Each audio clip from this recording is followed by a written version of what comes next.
สถานที่ตั้งก่อนณวัดบุญยวาสวิหารพระอารามหลวงตำบลหัวเวียงอำเภอเมืองจังหวัดลำปางแล้วก็แหมคลื่นสถานีหนึ่งก็เป็นคลื่นสีขาวเพื่อชาวประชาโดยเมตตาของท่านอาจารย์พระครูอภิวัฒนวิกรมรองเจ้าคณะอำเภอดอยหล่อเจ้าอาวาสวัดปากตังเจริญผู้อำนวยการสถานีคลื่นสีขาวเพื่อชาวประชาแล้วก็ท่านอาจารย์พระสมุวิศวัตวรกิจโจผู้อำนวยการสถานีวิทยุคลื่นวัดฝ่ายหินที่เปิดได้ลิงก์รายการศิริธรรมกำเมืองไปสู่สถาญาติโยมที่ฟังวิทยุของเปิดเนาะแล้วก็สถาญาติโยมเจ้าของคลื่นสถานีวิทยุภาคธุรกิจหลายๆคลื่นหลายๆคลื่นเป็นต้นว่าคลื่นดารุณีคลื่นหลายที่หลายตังเนาะก็บ่สามารถที่จะกล่าวนามได้ครบทั้งหมดทั้งมวลวันนี้รายการศิริธรรมกำเมืองมาออกยำค่ำยำแรงในเวลา1 ทุ่มถึง2 ทุ่มเป็นสัปดาห์วันพุธที่3ของสัปดาห์ของเดือนวันพุธที่3ของเดือนก็จะมาพบมาปะกันในเวลาที่จริง6 โมงแรงถึง2 ทุ่มแต่ก็มีภารกิจก็เลยขอท่านอาจารย์พระมหาสมชาติเพิ่นได้ออกก่อนในเวลา6 โมงถึง1 ทุ่มก็เฮาได้มาพบปะอู้กันถือว่าศรัทธาพ่องก็กำลังกินข้าวน้ำจ้ำข้าวแรงกันอยู่วันนี้พระครูสิริธรรมบัณฑิตก็เอากำเข้าแห่งธรรมะมาเสิร์ฟให้กับศรัทธาญาติโยมทั้งหลายได้ลิ้มรสได้กินได้ลิ้มรสพระสัทธรรมแห่งโอกาสหนึ่งศรัทธาญาติโยมท่านสาธุชนทั้งหลายเวลายามค่ำยามแรงอย่างอีหลังจากที่หมู่เฮาท่านทั้งหลายเมื่อวันก็เสร็จจากภาระหน้าที่การงาน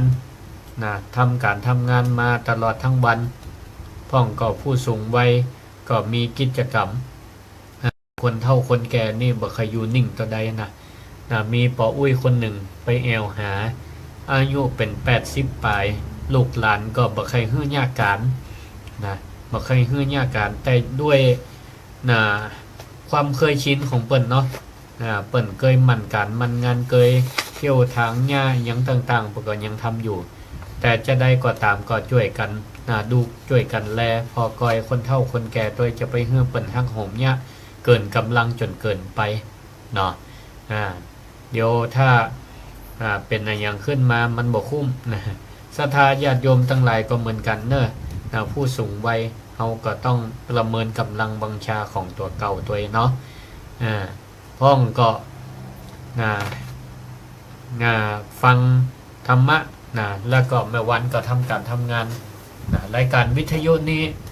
เป็นรายการที่นำธรรมะสู่ศรัทธาทุกเพศทุกวัยพ้องก็วัยทำการทำงานเลิกงานมาแล้วตอนแรกนี่เขาก็มาฟังวิทยุฟังรายการศิริธรรมกำเมืองโดยพระครูสิริธรรมบัณฑิตบางพ้องก็ล้อมวงกินข้าวกันอยู่จะได้ก็กินเพื่อพระครูสิริธรรมบัณฑิตตัวพ้องก็กินข้าวละก็มาเปิดวิทยุฟังธรรมะเมื่อไหนจะมาปะกันเตื้อมาอู้กันเตื้อภารกิจก็หลายตีหลายตั้งหลายอันก็เพิ่งเสร็จจากการทอดกฐินสามัคคีวัดมิ่งเมืองมูลก็เรียบร้อยไปละก็ขออนุโมทนาขอบคุณศรัทธาญาติโยมที่ฟังรายการศิริธรรมกำเมืองบางเทื่อก็มาออกแล้วก็มาบอกข่าวสารเมื่อกับศรัทธาว่ามีการทอดกฐินเมื่อวันที่19 ตุลาคมที่ผ่านมาพ่องศรัทธาเปิ่นก็ฮู้ก็ทราบก็ได้อนุโมทนาบุญได้โอนเข้ามาได้ร่วมบุญก็หลายผู้หลายท่านพ่องก็มาด้วยตัวเองแม่ครูอาลีพันธ์เนี่ยลูกจากเมืองเงาปาลูกปาศรัทธาญาติโยมค คนตังเมืองเงาปากันมาถวายบริวารกฐินมาร่วมอนุโมทนาก็ขออนุโมทนาโยมบางท่านก็เช่นโยมกนกพิษชัยนาตังเมืองฝางก็ได้โอนปัจจัยมาร่วมทำบุญพ่องก็ฝากมาแม่นิตยาที่บ้านหนองห้าก็ฝากมาร่วมก็ขออนุโมทนาขอบคุณปุจาน้ำใจทุกท่านที่ได้มาร่วมอนุโมทนาใกล้วัดใกล้วาใดเปิ่นมีตอดกระถินก็ไปร่วมกินร่วมทานกับเปิ่นได้เนาะเอาละอาจารย์ก็จะได้มาเติมอาหารใจให้กับศรัทธาญาติโยมทั้งหลายเนอะวันนี้ก็อยากจะชวนศรัทธาญาติโยมทั้งหลายได้มาอู้กันในเรื่องการทำความดีหรือการคัดเกลากิเลสคัดเกลาจิตใจของเฮาหลายคนก็มักจะจมบางเถื่อบางท่าน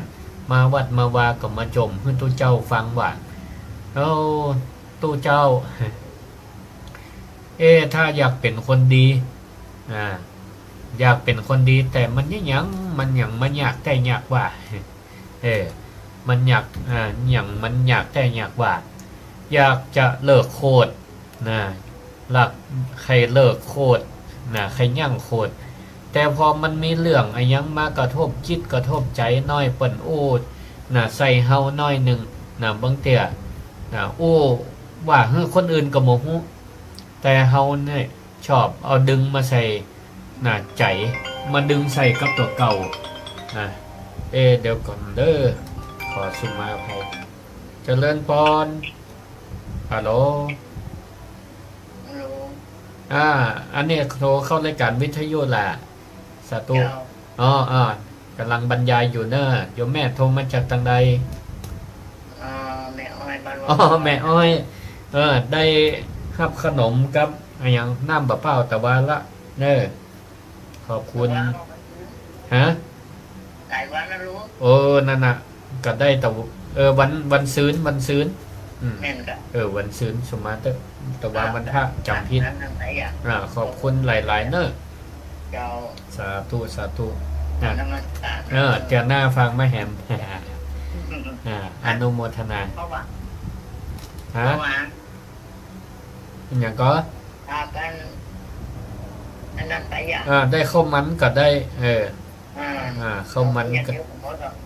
นก็ได้น้ำบะเป้าก็ได้เหมือนกันขอบคุณนักเนอะรายการวิทยุกำลังออกในอะไรสูงนี่นะกำลังออกเนาะดีละแต่กี้มันเป็นเพลงล่ะกำลังได้ยินมาดิวนี่มันได้ยินเลยมันก็เปิดมาเข้านี่เนาะมาค่อยได้ออกสาธุเป็นออกตอนเจ้าเนาะไผอันน่ะแม่นละอันนั้นไปออกของอันสวทฟังก่อนล่ะมันไม่ได้ยินเลยมันได้นี่เลยอันนั้นกำลังมันได้ยินมันอยู่กะอันการเนี่ยมันออกเลย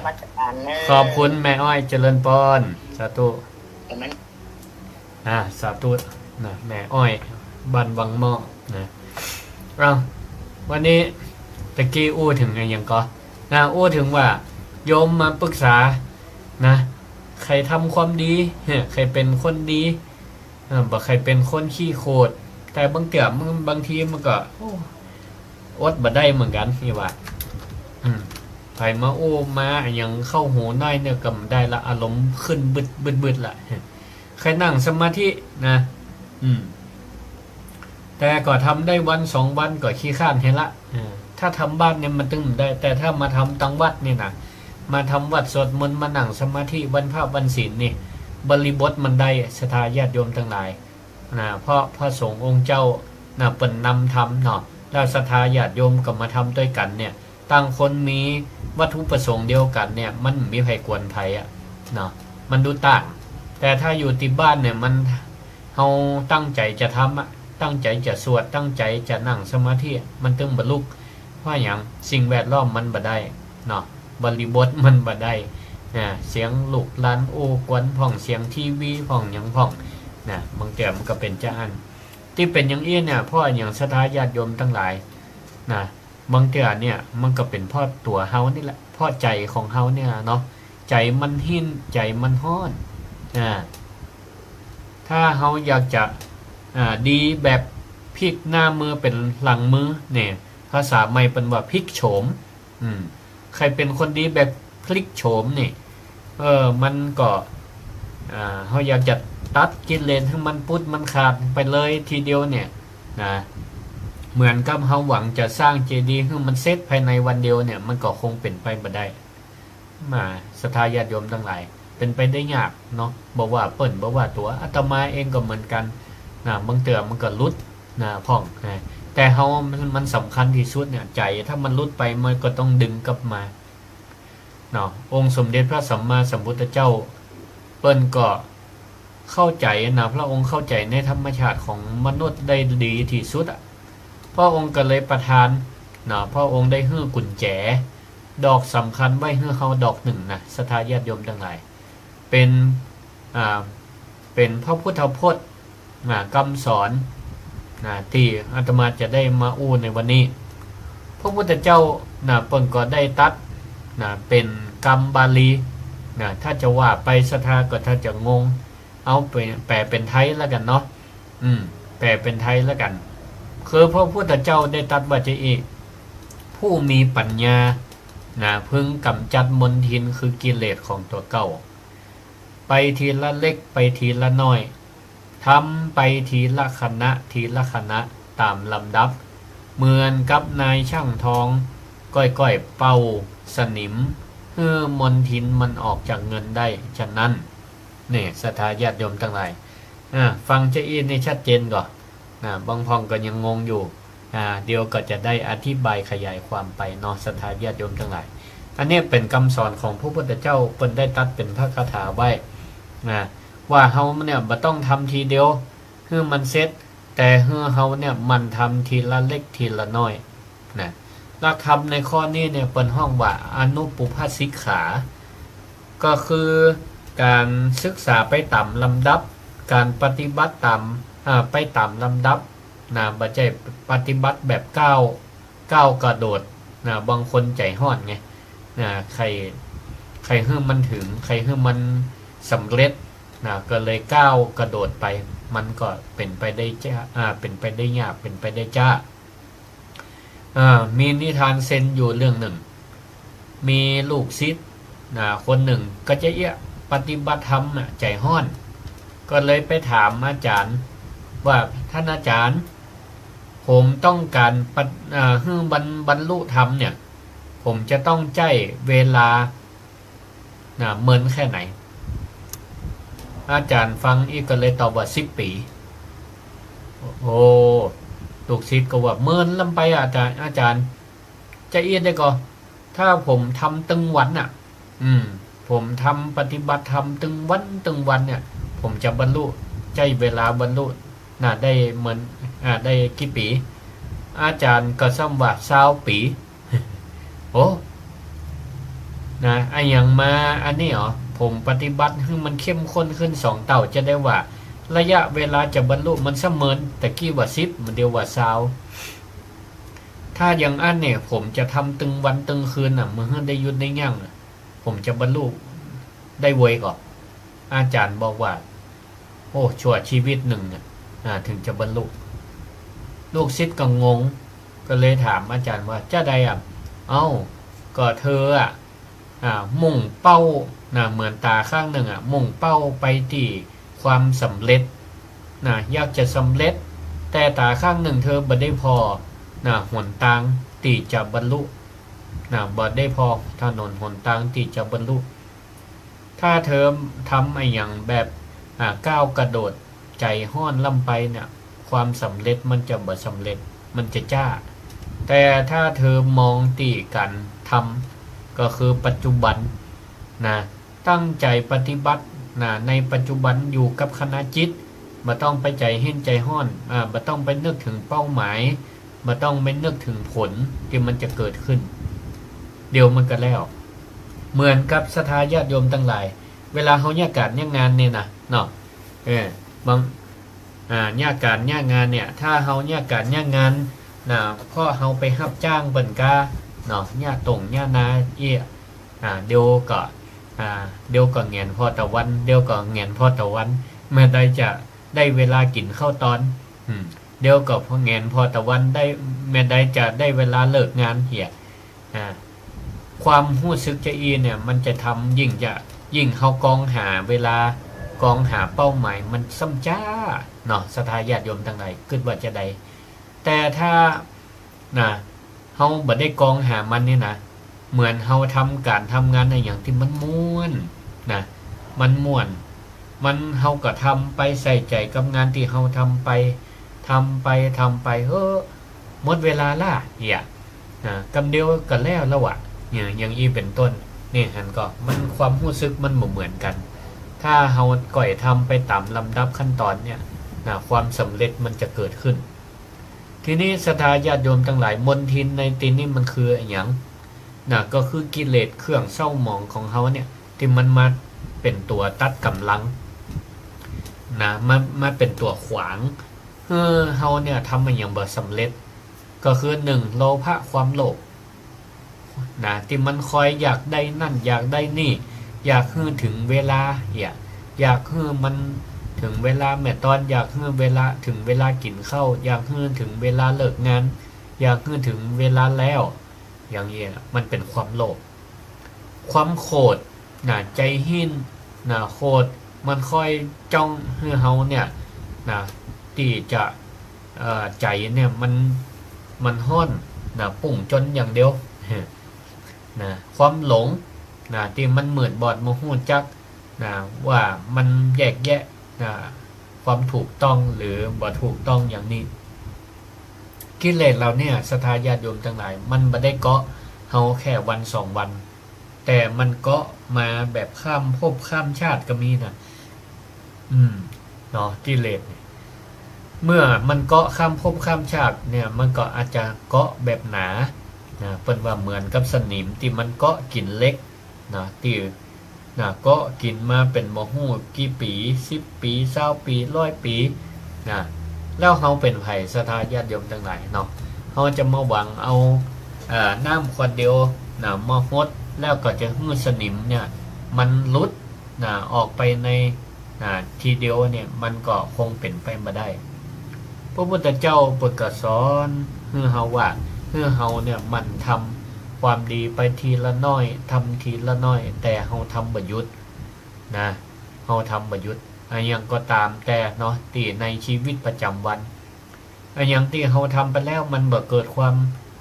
เดือดร้อนเบียดเบียนตัวเก่าบ่เบียดเบียนคนรอบข้างบ่เบียดเบียนต่อคนหลายๆคนชุมชนสังคมสิ่งนั้นก็คือเฮามันทำไปเถอะทำเตือนเล็กเตือนน้อย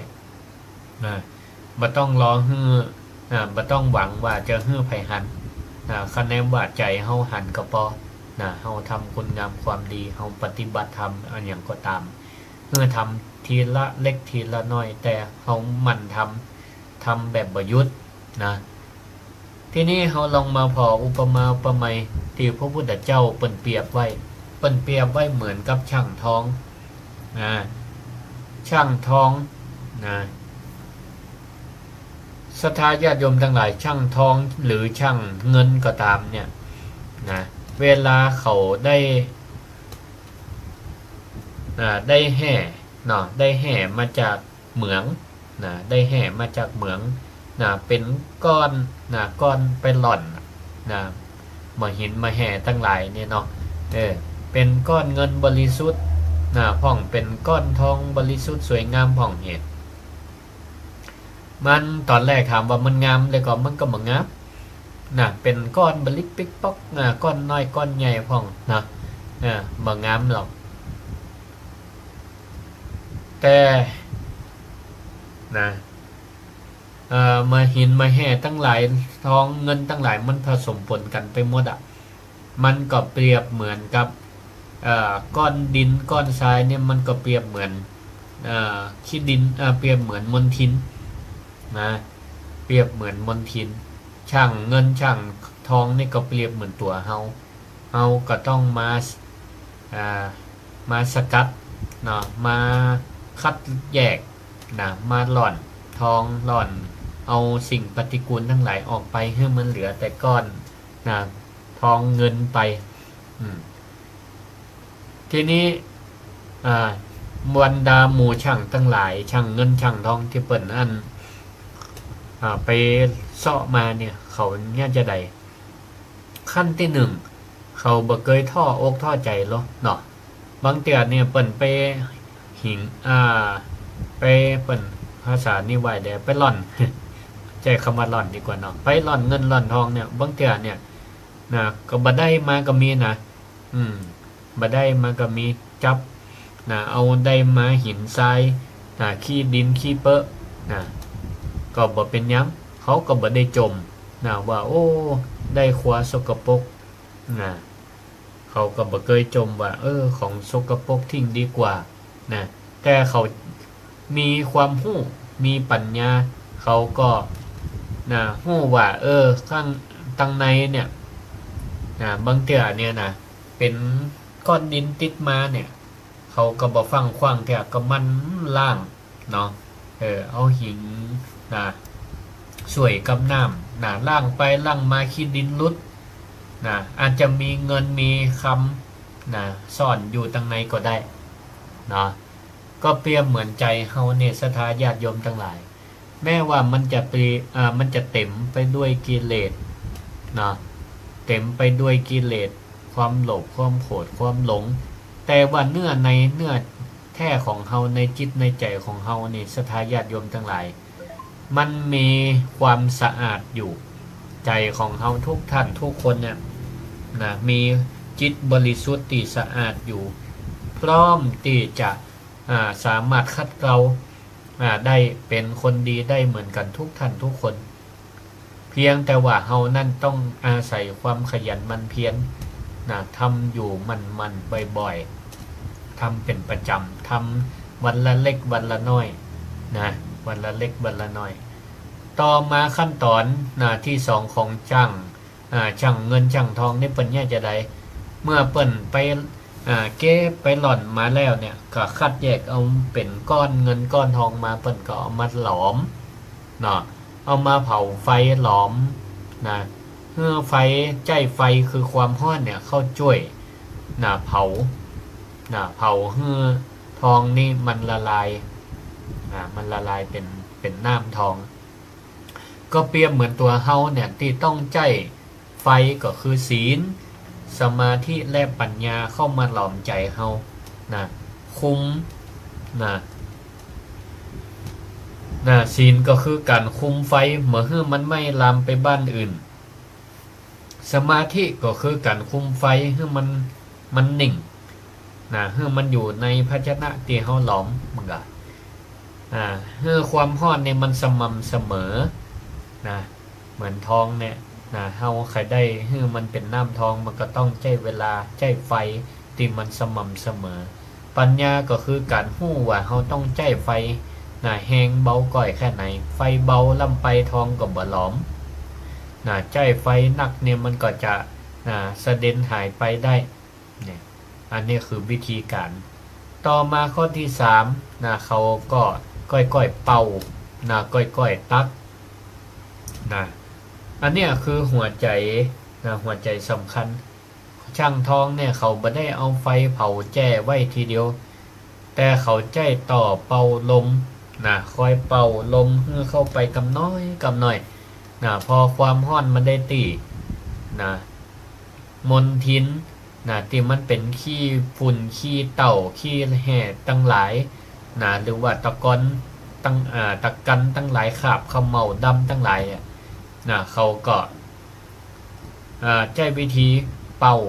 เป่าให้มันออกไปก่อยๆเป่าเป่ามันก็เปรียบเหมือนมลทินมลทินเวลาเขาใช้ศีลสมาธิปัญญาเข้ามาเผาควบคุมจิตใจของเขาแล้วก็เป่ามลทินความโลภความโกรธความหลงของเขาเนี่ยให้มันก้อยๆออกไปออกไปจากผิวหน้าทองที่เวลาช่างทองมันเนี่ยพอขี้แห่เนี่ยมันลอยขึ้นมาช่างทองเปิดกับเราจะเอาทัพพีเอากีมเอาอย่างก้อยๆจ้อนตักขึ้นมา ช้อนเอาสิ่งที่มันเป็นปฏิกูลทั้งหลายเนี่ยเอาขว้างไปมันก็จะเหลือน้ำท้องอย่างเดียวนะก็เหมือนกับจิตใจของเฮาเนี่ยแหละนะถ้าเฮามั่นใจศีลนะสมาธิปัญญานะมั่นใจศีลไม่โหดร้ายไม่มือไวไม่ใจเร็วไม่พูดปดไม่หมดสติเนี่ยนะใจศีลเราเนี่ยคอยกำกับควบคุมใจของเฮาเมื่อมันเผลอไผถ้าเฮาฮู้ว่าแยกออกมาอันนี้นะเป็นความโลภนะอันนี้เป็นความโกรธนะอันนี้เป็นความหลงนะก่อยๆนะเคลียร์มันออกไปนะเคลียร์ออกไปใจของเฮาก็จะนะมีความนะหมดจดบริสุทธิ์ได้นะใจก็ผ่องใสได้นะเนาะศรัทธาญาติโยมท่านสาธุชนทั้งหลายมันก็เปรียบเหมือนเฮาเวลานั่งสมาธินะก็คือการเริ่มนะใจไฟหลอมละนะไล่ความโกรธให้มันลอยขึ้นมาใจสตินะเหมือนกับทัพพีนะหู้เท่าทันมันก็ตักมันขวางนะปล่อยนะวางนะพิจารณาเอานะพอนั่งไปเห็นสักพักเฮาปะความโลภนะปะความโลภมันโผล่ขึ้นมานะบางทีอาการนั่งสมาธิก็นะติดอกติดใจก็เกิดความอยากได้เหมือนกันเฮาก็ตัดความโลภหู้ว่าความโลภมันเกิดขึ้นความอยากเกิดขึ้นก็ก่อยใจสติหู้เท่าทันตัดมันทิ้งไปอย่างนี้อันเนี้ยช่างท้องปกติใจวิธีการทำซ้ำๆนะทำซ้ำๆเนี่ยตักนะสิ่งที่มันเป็นปฏิกูลเป็นขมเมาขี้อย่างตั้งหลายเนี่ยออกไปจากท้องน้ำท้องนะสุดท้ายแล้วก็จะได้ทองตีบริสุทธิ์นะ99.99%เลยก็ว่าได้ เนาะทีนี้พอเขาตักเสร็จแล้วเขาก็เอาไปหลอมใหม่เป่าตักใหม่ทำแล้วทำแหมทำซ้ำๆทีละคณะทีละคณะจนกว่าทำจนกว่าอย่างทำจนกว่าเนื้อเงินเนื้อทองเนี่ยมันใสใสบริสุทธิ์พุทธผ่องเบื่อเหลือมนทินนันใดแล้วก็สามารถเอาไปเข้ารูปเอาไปหลอม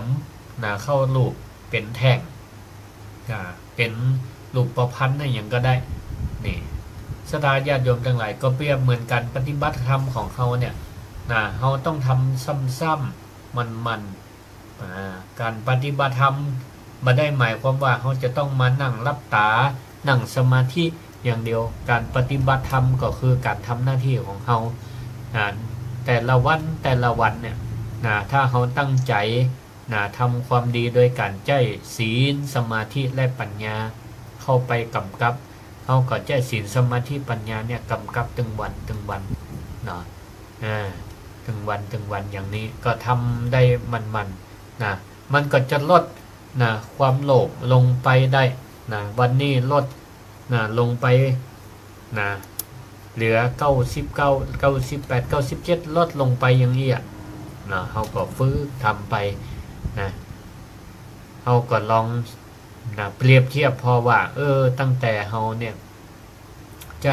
ศีลสมาธิหรือปัญญาหรือมีสติเข้ามากำกับอารมณ์ของเขาเนี่ยมันลดลงได้มากน้อยแค่ไหนบางเทีมันก็ลดได้ชั่วขณะก็ยังดีแต่ถ้าเขาทำมันเนี่ยมันก็จะทำให้เขาเนี่ยเป็นคนใจเย็นลงได้บ่เป็นคนใจหินใจห้อนละจะทำอะไรอย่างก็ประสบความสำเร็จจะทำอะไรอย่างก็ประสบความสำเร็จได้เอาละเพื่อหันภาพชัดเจนศรัทธาญาติโยมท่านทั้งหลายมีนิทานธรรมบทเรื่องหนึ่งชื่อว่าพระจุลปันทกพระจุลปันทกนี่เป็นจะใดในสมัยพุทธกาลมีพระตุเจ้าสองพี่น้องกูหนึ่งอายชื่อว่ามหาปันทกอายนี่ไปบวชก่อนมีความฉลาดอายบวชก่อนฉลาดบวชแล้วก็เรียนหู้ทำได้เร็วส่วนผู้น้องนั้นชื่อว่าจุลปันทกก็บวชตัว พอบวชตัวแล้วก็คือพูดง่ายๆว่าเป็นคนสติปัญญาบ่ค่อยเก่งนะเป็นคนสติปัญญาบ่ค่อยเก่งเพิ่นคือท่องสวดก็ท่องบ่ได้นะท่องสวดมนต์ก็ท่องบ่ได้อ้ายก็เลยดัดนิสัยเนี่ยนะจะว่าจะใดหากน้องสวดบ่ได้ก็เวลาไปสวดมนต์ไปงานนิมนต์ที่ไหนก็พยายามบ่ให้น้องไปนะกว่าไปกินแห้งเจ้าหมู่ นะเปิ่นนิมนต์ตัวเจ้าไปสวดตังใดก็พยายามบ่ให้น้องเปิ่นไปเพราะน้องสวดมนต์บ่ได้กว่าอายศรัทธาเนี่ยท่องอะไรยังก็บ่ได้ ทีนี้น้องเนี่ยพอเป็นเจ้าอี้นะเป็นเจ้าอี้เนี่ยก็เลยละอายใจนะจุลปันทกละอายใจก็ว่าโอ้เฮานี่เป็นคนปัญญาทึบซิกดีกว่านะก็เลยน่ายอกมองใจนะ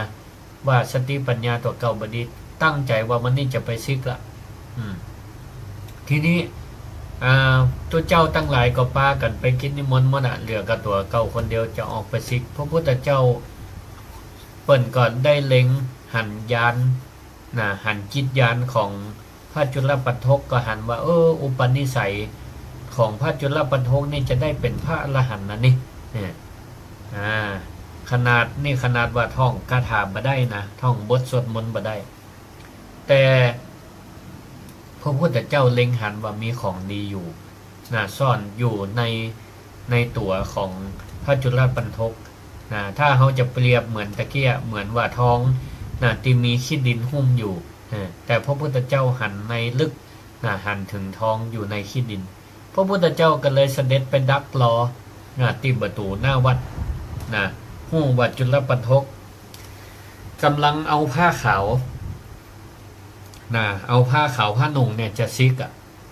เตรียมกำผ้าขาวออกไปพระพุทธเจ้าก็เลยถามว่ายุทธก่อนจุลปันทกเธอจะไปไหนจุลปันทกก็บอกว่าจะไปซึกเพราะว่าอ้ายบอกว่าโอ้บวชไปก็เปลี่ยงเข้าบาทท่องยังก็บ่ได้ซึกเหตุพระพุทธเจ้าก็เลยบอกว่าเธอบวชกับเฮาเธอบวชเพื่อเราบ่ได้เธอบวชเพื่อปีใจของเธอเมื่อปีใจของเธอเนี่ยโอ้จะอีเนี่ยบ่เป็นยังมะนี่พระพุทธเจ้าก็เลยว่าอันนี้เธอกำผ้าขาวอยู่จะก็เธอบ่ต้องไปท่องสวดอื่นละบ่ต้องไปท่องกระถงกระถาบ่ต้องไปท่องบทสวดอื่นเอากำเดียวได้เปิ้นก็เลยบอกว่าคือท่องคำว่าละโชหันละนังละโชหันละนังสถานลองท่องตัวล่ะ ละโชหันละนังละโชหันละนังถ้าอิ่มได้นะมันแปลว่าจะได้แปลว่าผ้าสำหรับเจ็ดขี้ฝุ่น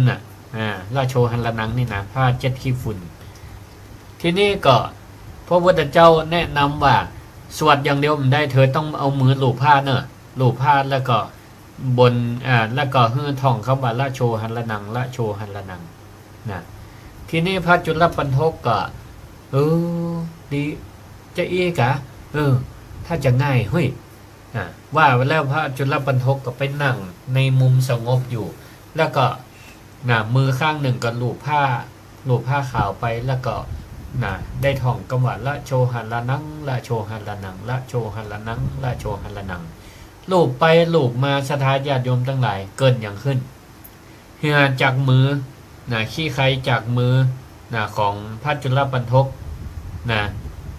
ก็ที่นี่พอไปลูบผ้าจากขาวเนี่ยมันก็ก่อยซึมเข้าไปในผ้าขาวผ้าสีขาวก็กลายเป็นผ้าที่มันเปื้อนมันก็เริ่มดำเริ่มดำที่นี่พระจุลปันทกลูบไปกึ่งวันแล้วที่นี่ก็เลยก้มพอผ้าผืนนั่นก็เกิดเอะใจว่าผ้านี่แต่เจ้าพระพุทธเจ้าเขาลูบผ้าขาวมันยังขาวจ้วะอยู่แต่บัดเดียวนี้กลายเป็นแบบผ้านี่มันหมองมันดำลงแล้วนี่มันเศร้าหมองแล้วนี่เปิ้นเปรียบถึงอะไรอย่างเปรียบถึงสิ่งทั้งหลาย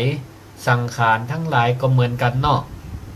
มันบ่เที่ยงแท้แน่นอนมันมีความเปลี่ยนแปลงเป็นธรรมดาผ้านี่ก็เหมือนกันเนาะจากเจ้ามันขาวบ่เดียวมันเปื้อนมันดำมันบ่เที่ยงแท้แน่นอนนะพิจารณาตามความเป็นจริงนะสังขารทั้งหลายไม่เที่ยงแท้แน่นอนเกิดขึ้นแล้วก็ตั้งอยู่แล้วก็เสื่อมสลายไปในที่สุดเศร้าหมองไปเป็นธรรมดาศรัทธาญาติโยมทั้งหลายพอพระจุลปันทกได้พิจารณาหันมนทินคือความสกปรกที่มันเกิดขึ้นกับผ้าทีละน้อยทีละน้อยท่านก็ย้อนกลับมาพอกิเลสในใจของตัวเก่าว่ากิเลสในใจของเขานี่ก็เหมือนกันเนาะแต่เจ้านี่โคตรฮืออ้ายหาว่าเฮานี่ปัญญาทึบปัญญาบดีบัดเดี๋ยวนี้ก็ได้พิจารณาถึงความโคตรมันก็ดับลงได้เพราะเฮาได้มาพิจารณาผ้าใจเฮาก็เหมือนกันแต่เดิมเนี่ยมันเดิมทีเดียวเนี่ยเป็นว่าเดิมใจของทุกคนมันผ่องใสหมดเหมือนกับเราอ่อนเกิดใหม่จิตใจบริสุทธิ์บ่มีกิเลสเข้ามามาเปื้อนบ่ละเมิดผิดศีล5เนาะบ่ได้โหดร้ายบ่ได้มือไวบ่ได้ใจเร็วบ่อู้ปดบ่หมดสติหรอกเราอ่อนน้อยก็เหมือนกับผ้าขาวบริสุทธิ์แต่พอใหญ่หน้ากาบานขึ้นมาก็เริ่มเตียวเดินได้กำอะไรยังได้ก็บางเถื่อกว่าสิ่งมีชีวิตเอามาบีบมาเล่นมาจับหรือไปย่ำสิ่งมีชีวิตก็ยากให้มันตายไปได้มีอะไรยังบ่ถูกต้องบ่ถูกใจคัดอกคัดใจก็เริ่มมีความโลภความโกรธความหลงนี่มันจรเข้ามาใจเฮานี่มันก็เศร้าหมองไปได้พอท่านได้นึกถึงลักษณะ3อย่างใจชัดเจนดีแล้วปรากฏว่าก็ได้ปลดเปลื้องกิเลสทั้งหลายไปตัวได้เป็นพระอรหันต์เนี่ยได้เป็นพระอรหันต์เพราะว่าได้หลูกผ้าแล้วก็อู้คำว่าละโชหันละนังละโชหันละนังแค่นี้บ่ได้นะศรัทธาญาติโยมทั้งหลายเนี่ยก็ปรากฏว่าประกาศได้บรรลุเป็นพระอรหันต์ได้เนี่ยศรัทธาญาติโยมมันบ่ได้เกี่ยวกับคนปัญญาดีปัญญาทึบเนาะมันอยู่ที่การที่เฮามีความเพียรมีความตั้งอกตั้งใจในการพิจารณาในการปฏิบัติทำมันแล้วก็วิเคราะห์ไปตัวพิจารณาไปตัวเฮาก็จะเข้าใจในสิ่งที่มันเกิดขึ้นตามความเป็นจริงเฮาบ่ได้ใจหินใจห้อนบางแต่ทำการทำงานเนี่ยยังก็มันได้มันจะแล้วมันได้มันจะเสร็จแต่ถ้าเขาบ่ได้นึกถึงความสำเร็จบ่ต้องข้ามขั้นตอนเขาเพียงแค่ว่าทำปัจจุบันทีละคณะบางพ่องก็เพียวญาบ่ดีพอไปตั้งหน้านะบางแต่พอไปตั้งหน้าเนี่ยก็ใจอ่อนมาแล้วสักเตือแต่ถ้าเขาอยู่กับคณะเพียวไปกำน้อยกำเดียวกันแล้วอย่างนี้เป็นต้นมีนิทานเซนแห่งเรื่องหนึ่งมีวัดเซน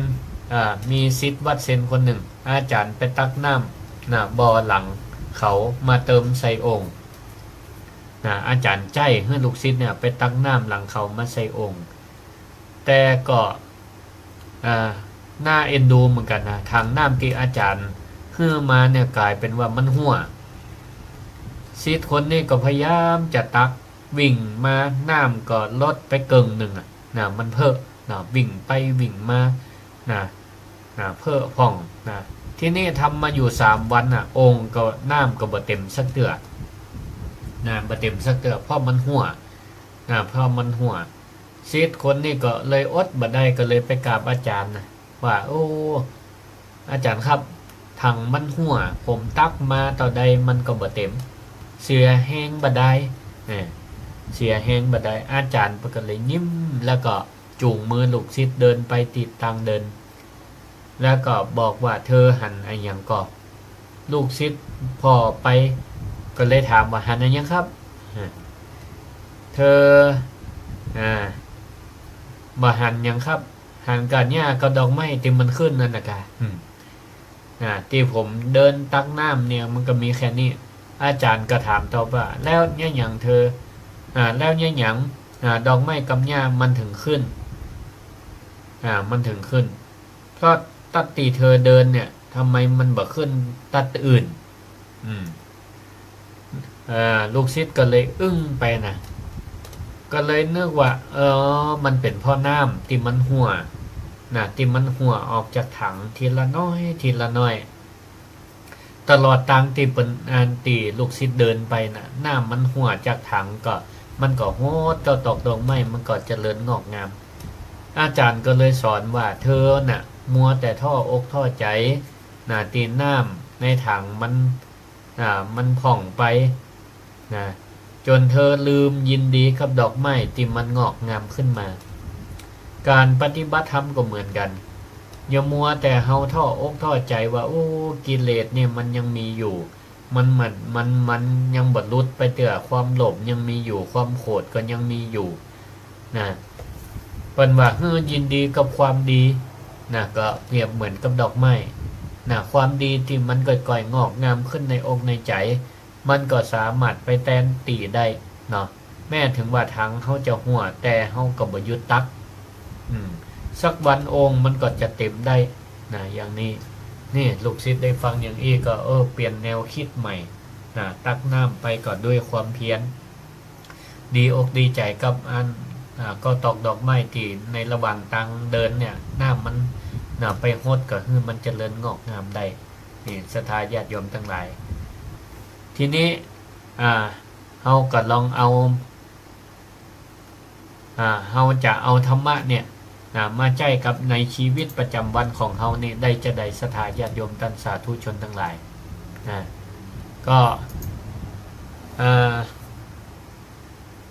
ก็คือหมายความว่าเฮาก็ลองก่อยๆทำไปอย่าใจห้อนเหมือนกับช่างทองตีได้ว่าตะเกียก่อยเป่าไฟไหลสนิมไหลขี้เหื่อต่างๆออกไปกำน้อยทำอยู่หลายๆรอบทำอยู่บ่อยๆเขาก็จะได้น้ำทองบริสุทธิ์ก็ขอฝากความก่อนไว้ว่าอย่าดูแคลนความดีว่าน้อยนิดน้ำหยดติ๋งลงหินยังกร่อนได้แค่หนึ่งขณะที่คิดดีก็มีชัยสะสมไปทีละน้อยค่อยงดงามจะเลิกเหล้าเมายาอย่าหักดิบค่อยจิบค่อยลดค่อยอดฟื้นนั่งสมาธิอย่าไปนั่งทั้งคืนแค่ตื่น5 นาทีก็ดีพอเห็นไหมตักบาตรวันละทัพพีก็มีค่าพูดจาดีวันละคำก็พร่ำหนอให้อภัยวันละครั้งใจก็ฟอโถกังนี่หนอทางพ้นภัยโถกังนี่แปลว่าทีละหน่อยนี่ศรัทธาญาติโยมทั้งหลายก้าวแรกสำคัญก้าวแรกเนี่ยถือว่าเป็นสิ่งสำคัญแต่อย่ายุด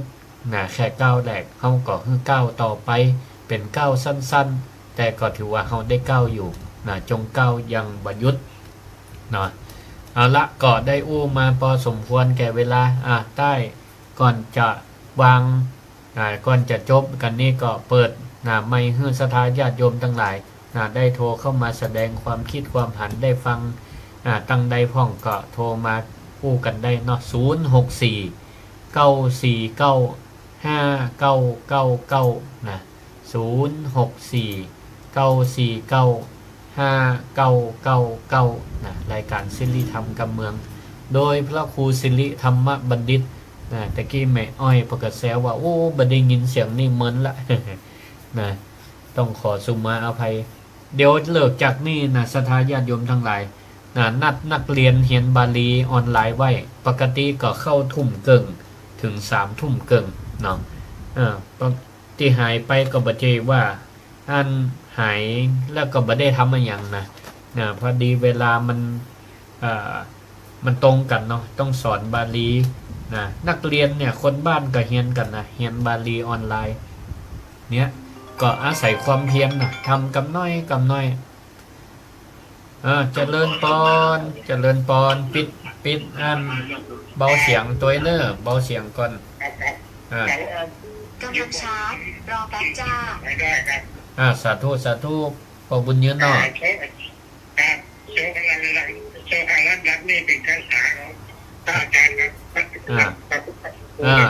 สาธุเนอะสาธุขอบคุณปอนบุญเยอะเนอะเจริญปอนเจริญปอนเจ้าไว้ขาเจ้าแม่แม่สมบูรณ์ฟังกระถิ่นเก็บมันกัดกันแทนเราว่านั่นเนาะแม่นตัดบรรลัยศิลาทองบ่ได้มาสักกำเนาะกันนั่นแหละสาธุคอหาเหมือนกันบ่ได้ไปชัดเจนดีเนาะฟังขึ้นวัดบุญยวาสกะเจ้าสาธุ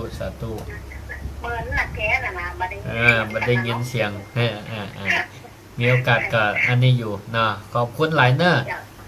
เจริญปอนอยู่ดีเราปฏิออกแห่งประเทศไทยเอาวันเสาร์เดี๋ยวออกวันเสาร์ตี 5ถึง 6 โมงเจ้าสวทลำปางเนาะติดตามเนอะขอบคุณเจริญปอนเจ้าโอ้ยค่ะเจ้าเจริญปอนฮัลโหลแม่น้อยเจริญปอนเนอร์สาธุฟังอยู่นะขอบคุณเนอร์ขึ้นได้นี่ฟังอยู่ขึ้นบุญญาบาทเจ้าวัดบุญญาบาทสาธุขอบคุณหลายเนอร์แม่มาได้ไปแม่จงใจไปเอาเด้อขอบคุณหลายอนุโมทนาด้วยกันเนอร์สาธุเรียบร้อยดีขอบคุณเจริญปอนเป็นกำลังใจนะขอบคุณแม่น้อยเนอร์เจริญปอนเจริญปอนไว้สาเจ้าทันตะปูแม่ยังแม่บุญนาคเจ้าแม่บุญนาคอันประตูมาเนี่ยกะเจ้าเสียงชัดเจนดีหรอวันนั้นมาได้ไปหาหลานโอนเงินไปท้องกระถิ่นสาธุหันอันปีอันเปิ้นว่าแม่บ่ค่อยสบายกะเป็นอันไอ้เจ้าดีขึ้นแล้วเนาะเจ้าดีแล้วบุญรักษาบุญกฐินรักษาแล้วนี่เจ้าดีละดีละพระครูนะบันไดมาเนี่ยสักวันเนาะได้กะวันแบบวันที่น้ำ5 แพทย์เจ้าได้สาธุเดี๋ยวไม่เนี่ยจะไปมันไอ้ลำไปเดี๋ยวได้เดี๋ยวบันไดไปหาโทรบอกเนาะขอบคุณมาวันไหนก็โหนี่เดี๋ยวก่อนอาจจะเดี๋ยววันผูกแมลงหัวเดี๋ยวเอิ้นไปเนอะสาธุขอบคุณเจริญปอนแม่นิตยาได้รับ2บุญกฐินเรียบร้อยแล้วเนอะขอบคุณทานกระจัดไปแล้วเนาะเรียบร้อยเมื่อวันที่19ไปละขอบคุณขอบคุณอนุโมทนาเนอะเลยบ่ได้ฟังรายการกับน้องบุญไว้อันใด2แล้วก็ดีสาธุขอบคุณแม่เนอะขอบคุณเจริญปอนฮัลโหลให้ตั้งได้กันแต่ว่าได้ยินเสียงมันนี่การมันหลายอย่างสอนหนังสือมาคืนด้วยนะโอ้ยแม่ก็ว่าพูดไปตั้งได้ผมตั้งมาออกรายการอยากบ่ได้ยั่งได้ยุดสอนหนังสือเนี่ยกำเดียวเนี่ยงาน2 ทุ่มนี่ก็สอนแฮมแล้วเนี่ยนักเรียนล้อหั่นล่ะผมได้พักได้ผ่อนเนาะนั่นน่ะได้พักยังไม่แก้วเทจะดีเนาะกันนั่นน่ะกันได้ใช้พักเด็กแม่กับได้ไปไหนอ่ะมะดูต่างไปงานกฐินวันนั้นวันนี้ดีกะไปดูต่างกันยังได้ไปยังได้ไปกับวัดมะเขือกะกันยังดีใกล้ให้เนาะน่ากะอนุโมทนาเขาแล้วก็เมาเฮ้บุญรักษาเนอะขอบคุณดีละสาธุบุญรักษาเจริญปอนสาธุขอบคุณหลายเนอะเจริญปอนนมัสการ อ้อ แฟนแท้ครับ แฟนพันธุ์แท้ แฟนภูมิแพ้กะ ครับ ขึ้นวัดไฟหินเนาะ ครับขึ้น104ครับ วัดไฟหินชัดเจนดีขอบคุณมาก โอ้จ๊อกแจ๋วดังไก่เลยครับเนาะ สาธุสาธุ โอ้ท่านเทศนี่ม่วนขนาดเลยครับเนาะ ขอบ ได้ คุณ ฟังท่านเนี่ยเนาะ แสดงว่า ไฟคือลายขึ้นกัน อ๋อ ครับ ครับสาธุสาธุเนอะอนุโมทนาขอบคุณ โครับโทรมาเกิดใจนะครับ ขอบคุณเจริญพรป่ะสาธุ ครับนมัสการครับ เจริญพรยายพร มาตรการแล้วก็ ติดละวันนี้โทรมาในรายการนี่ถูกต้องละเฮ้ย แล้ว สาธุพูดแล้วถึงยังพูดแล้วดู วันพุธป้ากันน่ะ น่าจะไม่ได้กำเลี้ยวอ่ะ